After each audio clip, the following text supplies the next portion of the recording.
घोड़े की चाल बहुत तेज होती है। घोड़े की चाल बहुत तेज होती है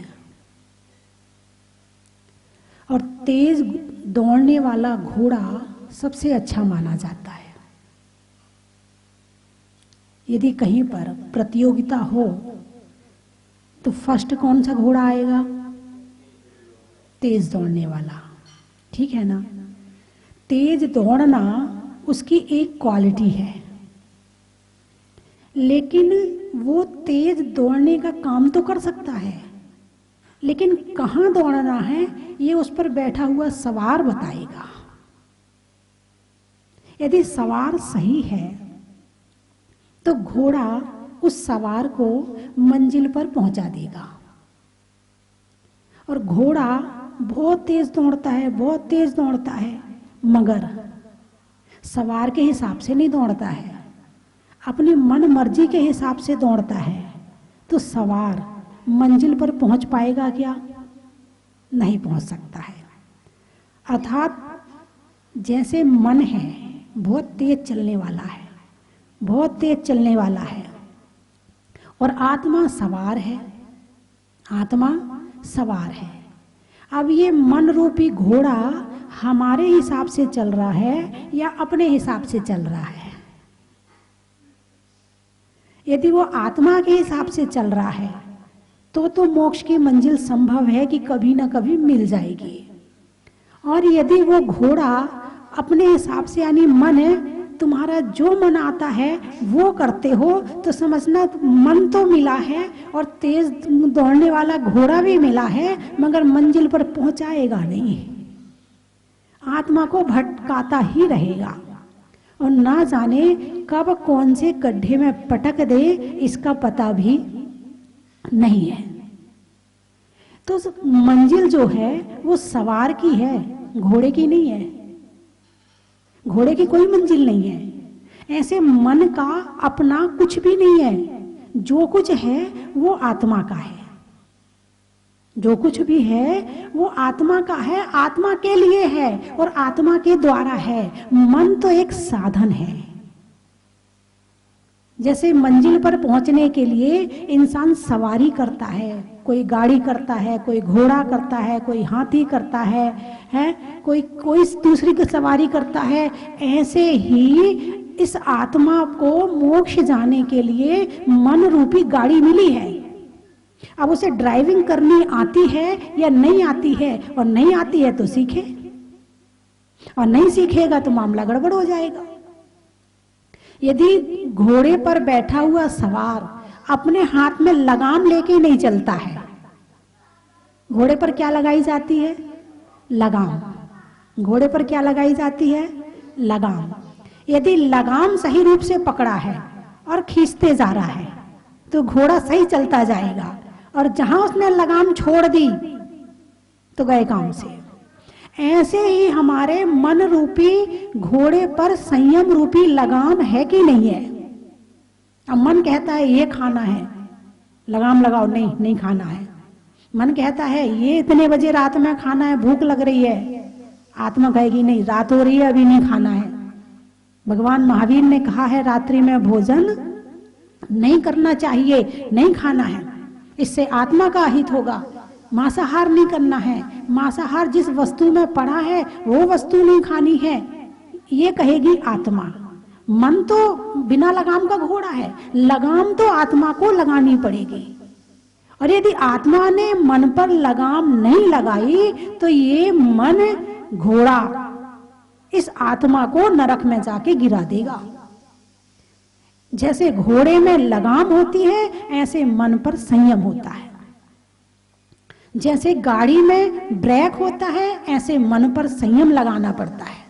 मन पर भी ब्रेक लगाना पड़ता है, ये नहीं करना, ऐसे नहीं करना, ऐसा नहीं सोचना, ऐसे नहीं बोलना, ऐसे नहीं करना, ये आत्मा का काम है। और आत्मा यदि जागृत है तो वो मन पर संयम जरूर रखेगी, और आत्मा सोई हुई है तो मन अपनी मनमानी करेगा। अब आप देख लिए कि मैंने तो थर्मामीटर आपको दे दिया, अब आप लगाकर देखिए कि आपने अपने मन पर लगाम लगाई है कि नहीं लगाई है। आपने अपने मन रूपी गाड़ी में ब्रेक लगा के चल रहे हो या बिना ब्रेक की गाड़ी चल रही है आपकी? जो मन में आ रहा है वो कर रहे हैं। कुछ लोग मन को मूड भी कहते हैं। चलो मंदिर चलते हैं, मूड नहीं है, चलो होटल खाना खाने चलते, चलो ना, तैयार। वहां जाने का मन है, मंदिर जाने का मन नहीं है। चलो प्रवचन सुन लेते, अरे मूड नहीं है। अरे वो वाली पिक्चर बहुत बढ़िया आने वाली है, लगाओ। हाँ हाँ लगाओ ना। अच्छे काम को जिसमें आत्मा का हित है उसमें मूड नहीं होता, उसमें मन नहीं होता है, और जिसमें आत्मा का अहित है उसके लिए तैयार बैठे हैं। मैंने कल भी बताया था, ये पुराने संस्कार हैं कि जो पाप के काम में 1 सेकंड में तैयार हो जाते हैं और पुण्य के काम में तैयार नहीं होते हैं।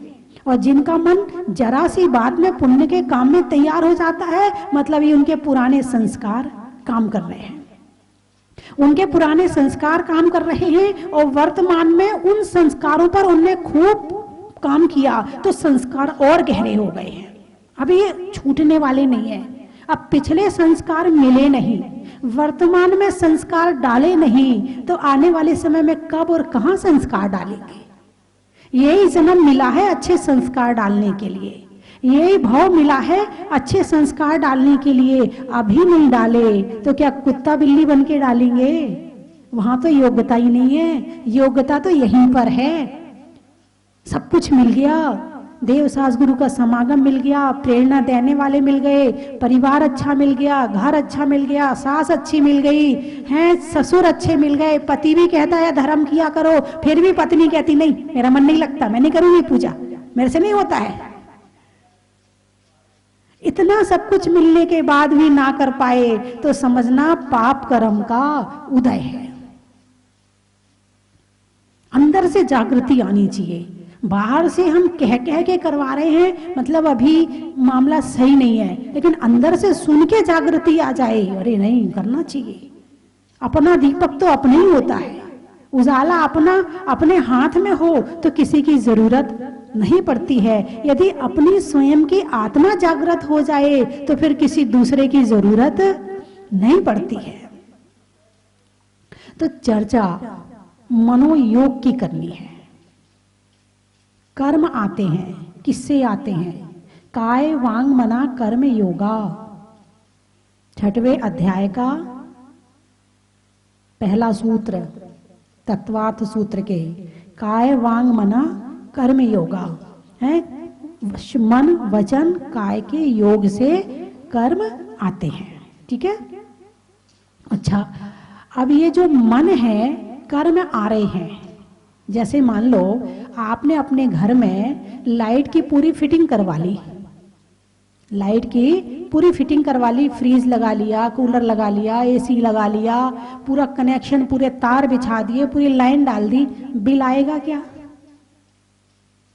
बोलिए ना, बिल आएगा क्या? नहीं आएगा। बिल कब आएगा? जब कनेक्शन जोड़ोगे, पावर हाउस से कनेक्शन जोड़ोगे। वैसे मीटर घूमना शुरू कर देगा, मीटर घूमना शुरू हो जाएगा, बिल शुरू। अब तुम्हारी लाइट जली कि नहीं जली इससे मतलब नहीं है, अब मीटर तो घूमने लगा। यदि नहीं जली है तो धीमे घूमेगा, और जल रही है थोड़ा तेज घूमेगा, बिल शुरू हो गया। अब तुम सो रहे हो तो भी चल रहा है, खा रहे हो तो भी चल रहा है, तुम बिजली यूज कर रहे हो तो भी चल रहा है, और नहीं यूज कर रहे हो तो भी चल रहा है। क्यों? क्योंकि कनेक्शन क्या हो गया है? कनेक्शन हो गया है। जैसे ही कनेक्शन होगा मीटर घूमना शुरू हो जाएगा। तो मनोयोग, अब इसको मन अकेले नहीं कहा है। कर्म कैसे आते हैं? मनोयोग से आते हैं। यहाँ पर अपनी चर्चा चल रही थी कि बंध कितने कारणों से होता है, बंध के कारण क्या क्या हैं। तो मिथ्यात्व, कषाय, यही बताए थे ना कि मिथ्यात्व, कषाय, अविरति, प्रमाद और योग। तो अंतिम में योग को रखा है, और सारे योग काम योग से शुरू होने हैं। तो मनोयोग क्या कहा है? योग कहा है। योग, योग का मतलब क्या होता है? जोड़। योग का क्या मतलब होता है? जोड़। मन जैसे ही किसी चीज से जुड़ा, कनेक्शन, जोड़ना का मतलब क्या हुआ, कनेक्शन, और जैसे ही मन किसी पदार्थ से जुड़ा और वहीं से कर्म आने शुरू हो गए। अब रात को तुम सोते हो, आप लोग सोते हो कि नहीं सोते हो? सोते हो। तो सोते हुए आप कुछ करते हो क्या? आंख बंद है, होश में है नहीं, हाथ का पता नहीं, पांव का पता नहीं, शरीर का पता नहीं है। जितने जीते जागते में जितनी टेंशन होती है, इसका लेना, उसका देना, उसका ऐसा करना, उसको ऐसे करना, उस पर गुस्सा करना, उसको ये दिखाना, उसको वो करना, कोई क्रिया नहीं चल रही है, नहीं चल रही है ना। तो कर्म आएंगे कि नहीं आएंगे? बोलिए ना, क्यों आएंगे? कोई क्रिया नहीं है, बिल्कुल ऑफ में पड़े हैं, बिल्कुल बंद होके पड़े हैं, ना आंख काम कर रही, ना कान काम कर रहे, ना मुंह काम कर रहा, ना कुछ काम कर रहा, तो कर्म तो नहीं आने चाहिए ना। अरे बोलिए ना। अब घर की बिजली बंद कर दी है, मीटर घूमेगा नहीं घूमेगा? कनेक्शन तो है ना, कनेक्शन कट तो नहीं किया ना, कनेक्शन कट नहीं किया ना, इसलिए सोते हैं तब भी कर्म आते हैं, खाते हैं तब भी कर्म आते हैं, देखते हैं तब भी कर्म आते हैं, क्योंकि जो हमने देखा वो मन में गया। तो आंख नहीं जुड़ी सामने वाले पदार्थ से, कौन जुड़ा? मन जुड़ा। सामने से गाड़ी निकली, आंख ने देखी, लेकिन किसने कहा बहुत अच्छी है? मन ने कहा। यानी इन पांचों इंद्रिय के जो भी विषय होते हैं वो मन के माध्यम से ही उपयोग किए जाते हैं। और यदि मन सुप्त पड़ा हो तो पांचों इंद्रियां कुछ भी करते रहे, कुछ नहीं होने वाला। इंद्रियां भी ठीक चाहिए। कई बार इंद्रियां खराब हो जाती हैं, भाई आंखें खराब हो जाती हैं, कई बार जिह्वा खराब हो जाती है, कई बार कान खराब हो जाते हैं, कई बार नाक खराब हो जाती है, खुशबू और बदबू नहीं आती है। इस समय तो वो बीमारी चल रही है। हाँ, लोग टेस्ट करते हैं इस बात से कि देखो मुझे खुशबू आ रही कि नहीं, यदि आ रही है तो कोरोना नहीं है, और नहीं आ रही है तो कोरोना है। हाँ, मतलब कोरोना का काम है नाक की शक्ति को खत्म करना। सबसे पहला उसका अटैक होता है नाक, दूसरा अटैक होता है गला, और तीसरा अटैक होता है फेफड़े। यदि नाक तक है अभी मामला सुलट जाएगा, जल्दी चला जाएगा, कोई दिक्कत नहीं है। गले तक पहुंच गया, चलो अभी भी ठीक है, अभी भी निकल जाएगा, और फेफड़े में जाके घुस गया फिर तो मामला टिपिकल हो जाता है, फिर तो मामला सीरियस हो जाता है, फिर तो अस्पताल जाना ही पड़ता है। नाक में है, गले में है, घर में रह के ठीक हो सकते हो, मगर यदि फेफड़े में पहुंच गया फिर तो आईसीयू में जाना पड़ता है, वहीं पर सांस लेनी पड़ती है, क्योंकि सबसे पहले वो सांस पर अटैक करता है और फेफड़े ही सांस लेते हैं। सारे शरीर को ऑक्सीजन फेफड़े पहुंचाते हैं और उस पर सबसे पहले अटैक होता है, तो फिर वो मामला गड़बड़ हो जाता है। तो ऐसे ही हम चाहे सांस ले रहे हैं, चाहे उठ रहे हैं, चाहे बैठ रहे हैं, चाहे देख रहे हैं, चाहे नहीं देख रहे हैं, हम कुछ भी करें या ना करें, लेकिन कर्म का मीटर चालू है। अब घर में यदि कोई फालतू पंखा चलाए तो क्या कहते हो? अरे बोलिए ना, गुस्सा आता नहीं आता? दिखता नहीं कितना बिल आ रहा आजकल, और पंखा खुला छोड़ दिया तूने, कहते हो कि नहीं कहते हो? यदि एसी खुला छोड़ दे तो और ज्यादा गुस्सा, यदि कूलर खुला छोड़ दे तो गुस्सा। भाई क्यों? पता है बिल आ रहा है, उस बिल का तो पूरा याद है, इसलिए बिजली हिसाब से जलाते हो, लेकिन अपने शरीर की इंद्रियों का जो उपभोग कर रहे हो, काम से ही करते हो या बिना काम के भी करते हो? आज हम डर के बैठे रहे, अरे बहुत ठंड हो रही है, कौन दीक्षा ले, कौन मंदिर जाए, कौन स्वाध्याय करे, कौन अभिषेक करे, कौन पूजा करे, बहुत ठंड हो रही है, बचा लो इस शरीर को। कहाँ ले जाओगे बचा करके? जाना तो इसको शमशान में ही है, होना तो इसको एक मुट्ठी राखी है। इस शरीर को बचाकर इसको सुख दे करके कहाँ ले जाओगे? शरीर से धर्म कर लोगे तो आत्मा का हित हो जाएगा, और इसे बचाकर रखोगे तो आत्मा का अहित होगा, और कुछ भी मिलने वाला नहीं है। तो अभी आप केवल अपने मन और जो इंद्रियां हैं, इसका उपयोग केवल इतना ही कर रहे हो जितने घर वालों की घर की बिजली की सुविधा मिल जाती है। आप केवल सुविधा के अनुसार इसका उपयोग कर रहे हो, इसमें उत्पादन नहीं कर रहे हो। उत्पादन करके देखो कितनी प्रसन्नता। जैसे किसी फैक्ट्री में जब माल बनता है तो मालिक को कितनी प्रसन्नता होती है, ऐसे जब यहाँ पर धर्म का उत्पादन होगा आपकी आत्मा आनंद से भर जाएगी, आपका मन प्रसन्नता से भर जाएगा। ऐसा लगेगा नहीं मैंने कुछ किया है। अब बाकी घर के काम तो कितने झाड़ू पोंछा कितने लगा लो, अवार्ड मिला आज तक किसी झाड़ू पोंछा लगाने वाले को कि हमारे घर की महिला ने सारी जिंदगी झाड़ू पोंछा किया है, इसने सारी जिंदगी खाना बनाया है, राष्ट्रपति अवार्ड, कोई से अवार्ड वगैरह समाज में कोई अवार्ड मिला हो? नहीं मिला है। हाँ, ताकि झाड़ू पोंछा करने नहीं आजकल छोड़ रही है ना महिलाएं, हाँ, इसलिए बेचारों को अवार्ड की व्यवस्था करनी पड़ी है। लेकिन ये अवार्ड है नहीं है, इसका अवार्ड होता ही नहीं है, क्योंकि ये काम तो अनादिकाल से किए हैं, इनसे इन काम को करने में कोई रिजल्ट नहीं है, कोई रिजल्ट नहीं है। रिजल्ट वाला काम है तो वो है आत्मा का धर्म। और मैं ये नहीं कह रही कि आप झाड़ू पोंछा करना छोड़ दो, मैं ये नहीं कह रही कि आप दुकान जाना छोड़ दो, मैं ये नहीं कह रही कि आप रोटी बनाना छोड़ दो। रोटी बनानी है हाथ को, रोटी बनानी है आंख को, क्योंकि रोटी बनाने में दिमाग की जरूरत तो है ही नहीं है। रोटी बनाने में हाँ आदत पड़ी है, अपने आप लोई बन जाती है, अपने आप हाथ चला जाता, अपने आप बिल जाता, अपने आप डल जाता, मन तो खाली पड़ा है, मन इधर उधर दौड़ता रहता है, सोचता रहता है दिमाग। जैसे कोई ड्राइविंग करता है तो शुरू शुरू में पूरा दिमाग अलर्ट रहता है, बिल्कुल सामने कौन आ रहा, बिल्कुल तन के बैठता है, और जब आदत पड़ जाती है तो दिमाग घूमता रहता है और गाड़ी चलती रहती, फोनों पे बात भी चलती रहती। क्यों? अब ज्यादा दिमाग की जरूरत नहीं है गाड़ी चलाने में। तो जिन काम के संस्कार पड़ जाते हैं उसमें दिमाग की जरूरत नहीं पड़ती है। तो ऐसे ही आप भोजन बनाते बनाते धर्म कर सकते हैं, आप झाड़ू लगाते लगाते धर्म कर सकते हैं, आप पोंछा लगाते लगाते धर्म कर सकते हैं, आप दुकान में बैठे बैठे धर्म कर सकते हैं, आप चलते चलते धर्म कर सकते हैं। नहीं तो आप कहोगे माता जी ने तो हमारे घर का काम छुड़वा दिया। काम शरीर को करना है, काम किसको करना है? शरीर को। शरीर को संस्कार मिल चुके हैं, मन तो खाली पड़ा है ना, मन को लगा दो धर्म में। सबसे ज्यादा धर्म किससे होता है? मन से ही होता है। एक महिला रोटी बना रही है और रोटी बनाते बनाते भी जो प्रवचन सुने हैं उसे याद कर रही है, या कोई पाठ कर रही है, या भक्तांबर पढ़ रही ध्यान पूर्वक, उसका मन भगवान में लगा हुआ है, एक वो महिला।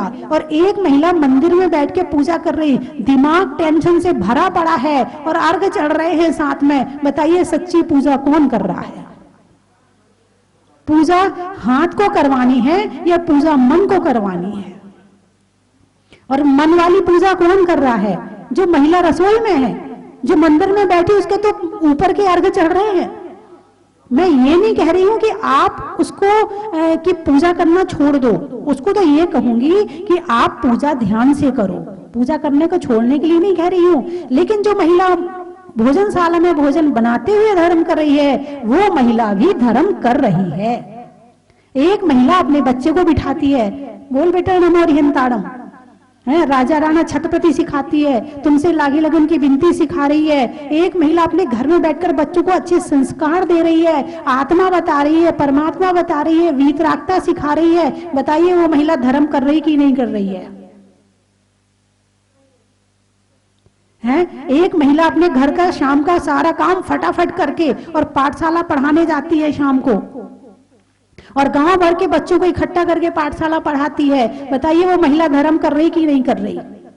और एक महिला उसको कमेंट्स करती है, घर में काम वाम तो है नहीं है, चली आती बस सबके बच्चों को इकट्ठा करके पाठशाला पढ़ाने, फालतू है लगी रहती है। हमारे बच्चों को ट्यूशन का टाइम पढ़ने में और डिस्टर्ब करती है ये। फिर मेरे बच्चे कहते हैं मुझे तो पाठशाला जाना, पाठशाला जाना, पढ़ने और नहीं देती। अब बताइए वो महिला धर्म कर रही है, अधर्म कर रही है? खुद के बच्चे भी नहीं भेज रही है और पड़ोस में भी जाके सिखा देती है तो उसके बच्चे भी नहीं भेज रही है। अब वो महिला धर्म कर रही है कि अधर्म कर रही है? बंधुओं, ये बात तय करना बड़ा मुश्किल है कि धर्म कहाँ होता है और अधर्म कहाँ हो जाता है। बड़ा मुश्किल है, क्योंकि धर्म करना है मन को, भाव बनाने हैं मन में, सारा काम होना है मन में, और वो दिखता नहीं है। यदि मान लो कभी पूछा जाए कि एक महिला पूजा कर रही है और एक महिला रोटी बना रही, बताइए धर्म कौन कर रहा है? तो ऊपर से देख करके क्या बताओगे? हैं? देखने में क्या आएगा? अंदर तो झांक नहीं सकते, मन के अंदर झांकने की ताकत तो तुम्हारी है नहीं है। या तो वो खुद जानता है या परमात्मा जानता, तीसरा कोई नहीं जानता। तो इसलिए मन अंदर की चीज है। किसकी चीज है? अंदर की। और धर्म किसकी चीज है? अंदर की चीज है। और अंदर जो होगा वो बाहर तो झलकेगा। यदि डब्बा अंदर से गर्म होगा, पानी डब्बे में गर्म भरा हुआ है, तो डब्बा बाहर से गर्म होगा? नहीं होगा। ऐसा हो नहीं सकता कि ना हो। ऐसे ही मन में यदि अच्छे विचार हैं और बाहर से बुरा बोलो, ऐसा हो नहीं सकता है। मन में यदि अच्छे विचार है तो ऊपर से भी अच्छा ही बोला जाएगा। तो इस तरह से जो मन है वो मनोयोग बन जाता है। जब दूसरे से जुड़ता है तो मनोयोग बन जाता है, और जब मनोयोग बनता है तो फिर वो कर्म बंध में कारण बनता है। अब कर्म चाहे पुण्य हो और चाहे पाप हो, कर्म दोनों को कहा है। यहाँ पर कर्म दोनों को कहा है। और पाप पुण्य ये भी 4 प्रकार का होता है, एक प्रकार का नहीं होता। जो बंध होता है, एक होता पापानुबंधी पाप, पाप उदय पाप का चल रहा है और बंध भी पाप का चल रहा है।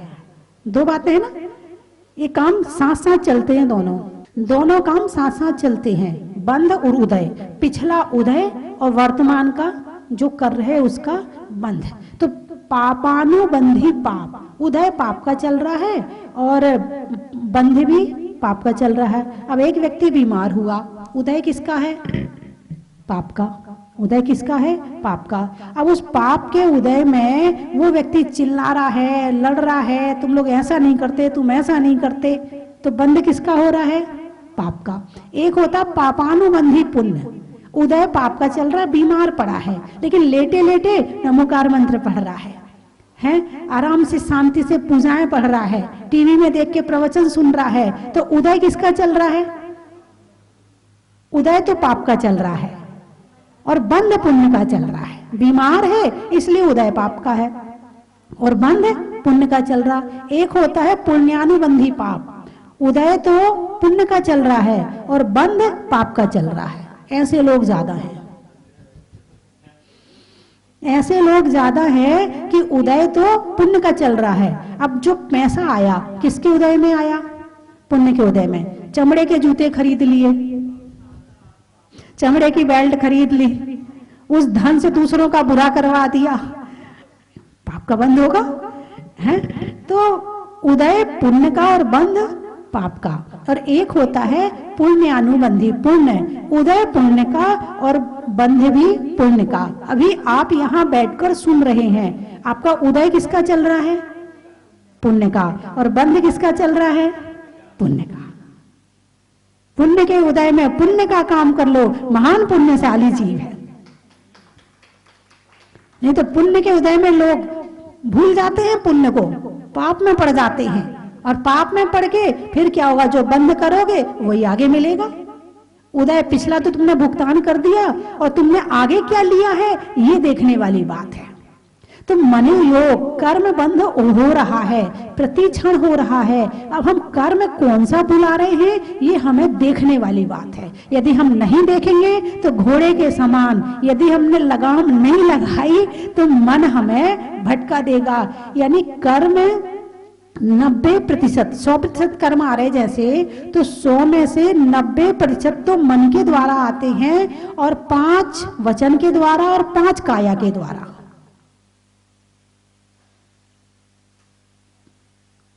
तो मन पाप ज्यादा करता कि पुण्य? नहीं, मुझे नहीं बताना, आप अपने मन में सोच लो, मैं नहीं पूछ रही हूं। सामूहिक रूप से तो बोला जाएगा, सिंगल सिंगल बोलना बड़ा कठिन होता है है, होता तो है, लेकिन इसको कैसे ठीक करना है, इसको कैसे हमें रास्ता दिखाना है। हम ही गुरु हैं और हम ही शिष्य हैं। बात समझ में आई कि नहीं? गुरु ने तो उपदेश दे दिया और दे के उन्होंने बता दिया आपको रास्ता। अब उस रास्ते पर चलना है, उस चलने के लिए हम ही गुरु हैं और हम ही शिष्य हैं। हमारी आत्मा ही गुरु है और हमको ही समझाना है, तभी हमें सही रास्ता मिलेगा, वरना अनादिकाल से भटक रहे थे। अरे बोलो ना आगे। हैं? नहीं, क्यों भटकेंगे? बिल्कुल नहीं भटकेंगे। ऐसा दरबार मिल गया, ऐसे भगवान मिल गए, ऐसा मंदिर मिल गया, ऐसे अतिशयकारी प्रभु मिल गए, इतने हमारे, अच्छा माता जी मिल गई, इतने सारे गुरु मिल गए। इस पंचम काल में भी हमारे सौभाग्य से हमें इतने अच्छे अच्छे संयोग मिल रहे, फिर क्यों भटकेंगे? हम नहीं भटकेंगे, कर्म जरूर अच्छे करेंगे। ऐसा हो नहीं सकता इतना सब कुछ करने के बाद कर्म खराब हो जाए, नहीं हो सकता है। अब तो आपके कर्म अच्छे ही होंगे, हैं? और जहाजपुर में पंचकल्याणक हो गया, इंद्र इंद्राणी बन गया, पुण्य का होता है। देखो, यदि यही पंचकल्याणक नवंबर में टाल देती, कई बार हुआ था ऐसा, बहुत सारे लोग आए थे मेरे पास में, माता जी काम पूरा नहीं हो पाएगा मंदिर का, ऐसा करो आप जनवरी फरवरी की जगह जो है ना नवंबर में करवा दो। मैंने कहा भाई पंच कल्याणक होगा तो सूर्य के उत्तरायण में होगा और जनवरी फरवरी में ही होगा, नहीं होगा तो नवंबर में नहीं होगा। अब मेरे तो अंदर से भाव निकल रहे थे तो मैंने दृढ़ होके करवा दिया। अब ये क्या पता था कि कोरोना को आना है। ये तो भगवान का अतिशय है जो अपना काम कह कह के शायद मेरे से कह दिया होगा भगवान ने। भगवान मुंह से नहीं बोलते हैं, लेकिन कहीं ना कहीं से किरणें तो आ रही होती है ना। हाँ, मैंने 1-1.5 साल पहले कह दिया था, 2 साल पहले, पंच कल्याणक होगा तो 2020 में 20वें मुनि सुब्रत नाथ का। 2 साल पहले कहने तैयारी करो, लेकिन फिर भी वो भाई ठेकेदार तो ठेकेदार है उनके। अब सावन आ गया तो राखी में चले गए, होली आ गई तो फिर 10 दिन को चले गए, काम ऐसे ही होता है। फिर मैंने कहा नहीं, पंच कल्याणक होगा तो 2020 में होगा और जनवरी फरवरी में होगा। आचार्य श्री ज्ञान सागर जी को भी कोई और पंच कल्याणक कराने थे, मैंने कहा नहीं आचार्य श्री, होगा तो यहीं का होगा। अब देखो आचार्य श्री भी आज हमारे बीच नहीं है, उनका सानिध्य भी नहीं है और कोरोना का भी सानिध्य आ गया, तो दोनों ही मामले ऐसे हो गए थे कि फिर संभव नहीं था। और इतने भक्तों की उपस्थिति, इतना उत्साह है अंदर में, इतने भाव, इतना कोरोना आने के बाद जो उत्साह आधा खत्म हो जाता। और फिर वो परिस्थिति, डरते लोग पंच कल्याणक में इंद्र इंद्राणी बनने से, वो बात और वो भाव रहने वाले नहीं थे। लेकिन भगवान का अतिशय था, भगवान को जिस क्षण जिस समय जहां जाकर बैठना था वो सारा काम उनके अनुसार होता गया।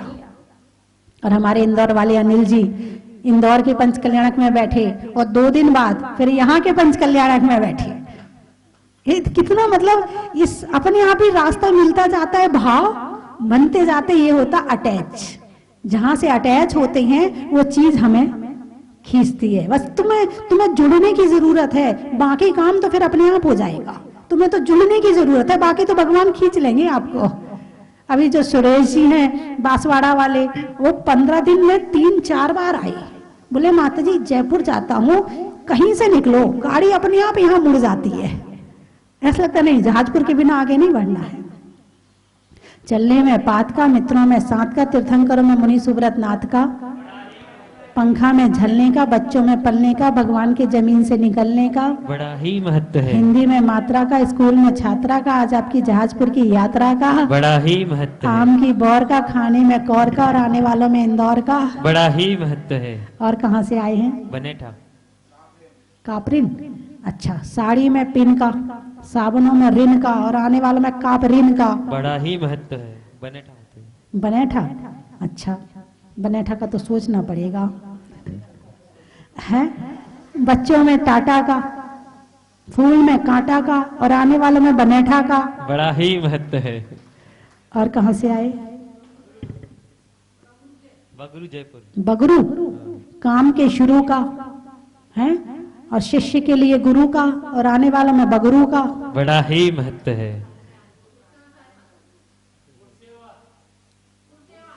सेवा, गुड़ सेवा, कुर सेवा, कुर सेवा, अच्छा, कुरकुरा सेवा, अच्छा। फलों में मेवा का, देवों में पारस देवा का, और आने वालों में कुर सेवा का। बड़ा ही महत्व है। हो गए सारे, कोई बचा तो नहीं? पानी में डगर का, चलने में मगर का, और आने वालों में मुजफ्फरनगर का। बड़ा ही महत्व है। अनाज में दाने का, इनाम में पाने का, और पहली बार आने का। बड़ा ही महत्व है। माता जी की जय, संघ की जय। मुझे यहाँ के बहुत अच्छा लगता है। पहली बार मेरे साथ मेरी छोटी बहन और बहनों ही आए हैं, ये तीसरी बार आई है। उनको अभी 4 दिन पहले निकल चुके थे इंदौर से यहाँ आने के लिए, और धार से वापस चले गए। 40 किलोमीटर आके वापस चले गए, फिर आज आए। पहली बार उनको बहुत अच्छा लग रहा है यहाँ के, और मुझे तो बताओ हमेशा ही अच्छा लगता है। कितने साल से आ रही हो? मैं 2015 होली से आ रही हूँ, और मैं आ गई, आज 23 बार आ गई हूँ। ओह, क्या बात है, क्या बात है। स्वस्ति धाम जहाजपुर में विराजमान भूगर्भ से प्रकटित 1008 श्री मुनीश्वरनाथ भगवान की कृपा और पूज्य गणनी आर्य का स्वस्ति भूषण माता जी का मंगलमय आशीर्वाद आप सब पर हमेशा बना रहे। आप स्वस्थ रहें और धर्म के मार्ग पर हमेशा आगे बढ़ते रहें। बंधुओं, पूज्य गुरु माँ की मंगलमय प्रेरणा से स्वस्ति धाम में 40 दिन महाअनुष्ठान चल रहा है। 8 नवंबर 2020 से 17 दिसंबर 2020 तक। उस दिन आपके नाम से शांति धारा, मुनीश्वर विधान और मुनीश्वरनाथ भगवान के समक्ष 40 बार चालीसा का पाठ होगा। अपने घर में सुख, शांति और समृद्धि के लिए, शनि ग्रह बाधा को दूर करने के लिए, रोग शोग आदि व्याधि को दूर करने के लिए आप एक दिन के चालीसा, विधान और शांति धारा के पुण्यार्जक बन सकते हैं, जिसकी न्योछावर राशि मात्र 5100 रुपये है। बंधुओं, इस कोरोना महामारी के भीषण काल में पूज्य माता जी ने हम सबको यह अवसर प्रदान किया है कि आप अपने घर में रह करके अपने उत्तम स्वास्थ्य के लिए, रोग शोग आदि व्याधि को दूर करने के लिए इस स्वस्ति धाम जहाजपुर में विराजमान मुनीश्वरनाथ भगवान के मस्तक पर अभिषेक करवाएं, शांति धारा और चालीसा करवाएं। तो आप अपना नाम यहाँ पर दे सकते हैं। साथ ही मुनीश्वरनाथ भगवान का अभिषेक और शांति धारा दर्शन का लाभ आप सबको मिल सकता है। आप स्वस्ति धाम जहाजपुर में पधारे। यहाँ पर आवास की एवं भोजन की समुचित व्यवस्था है। धन्यवाद। जय जिनेन्द्र बंधुओं, मार्गशीर्ष शुक्ल पक्ष एकम से मार्गशीर्ष शुक्ल पक्ष पूर्णिमासी 16 दिवसीय पखवाड़ा 15 दिसंबर से 30 दिसंबर 2020 तक चल रहा है। बंधुओं, 16 दिवसीय पखवाड़े का विशेष महत्व होता है, और ये अब की बार पड़ा है वर्ष के अंतिम महीने में, अंतिम दिनों में। कहते हैं अंत भला तो सब भला। इस कोरोना महामारी के दौरान पूरे विश्व में शांति की कामना के लिए, अपने घर में सुख शांति के लिए, उत्तम स्वास्थ्य के लिए जहाजपुर वाले बड़े बाबा अतिशयकारी मुनीश्वरनाथ भगवान के पावन चरणों में परम पूजनीय गणनी आर्य का 105 स्वस्ति भूषण माता जी के सत्संग पावन सानिध्य में इन 16 दिवसीय पखवाड़े में शांतिनाथ विधान और शांति धारा आपके परिवार की ओर से आप करवा सकते हैं। बंधुओं, 16 ही दिन तक यहाँ पर आपकी प्रतिदिन शांति विधान होगा और आपके परिवार की ओर से शांति धारा होगी। आप एक दिन के विधान और शांति धारा के पुण्यार्जक बन सकते हैं, जिसकी न्योछावर राशि है मात्र 11,000 रुपये। आप स्वयं यहाँ आए और आप यहाँ आकर के विधान में बैठे, आपके लिए वस्त्रों की, भोजन की समुचित व्यवस्था यहाँ पर होगी। अगर आप नहीं आ सकते हैं तो आप अपने परिवार का नाम उस दिन के विधान के लिए और शांति धारा के लिए दे सकते हैं। बंधुओं, ऐसा सुनहरा मौका मिला है वर्ष के अंतिम दिन, और इस कोरोना महामारी की वैक्सीन भी लगभग आने वाली है, उसके भी शायद हो सकते हैं अंतिम दिन चल रहे हैं। बाबा के चरणों में भक्ति करने का सुनहरा मौका मिला है। पीछे नहीं हटें, अपने द्रव्य का सदुपयोग करें और मात्र 11,000 रुपए की न्योछावर राशि से एक दिन के विधान के और शांति धारा के पुण्यार्जक बने।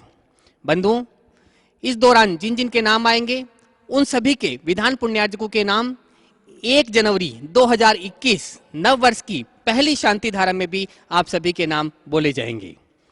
तो देर नहीं करें और अपने नाम शीघ्रता से यहाँ के नंबर पे दे सकते हैं। धन्यवाद।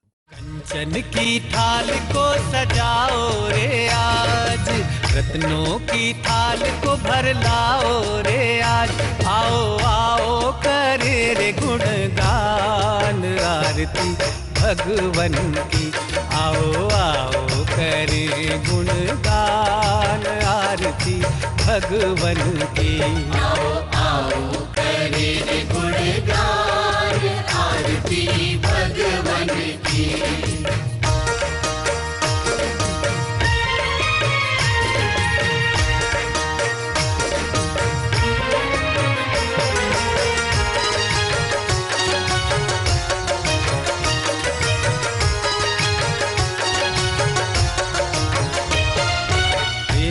सुमित्र के राज दुलारे, माँ पद्मा जी के नैनों के तारे।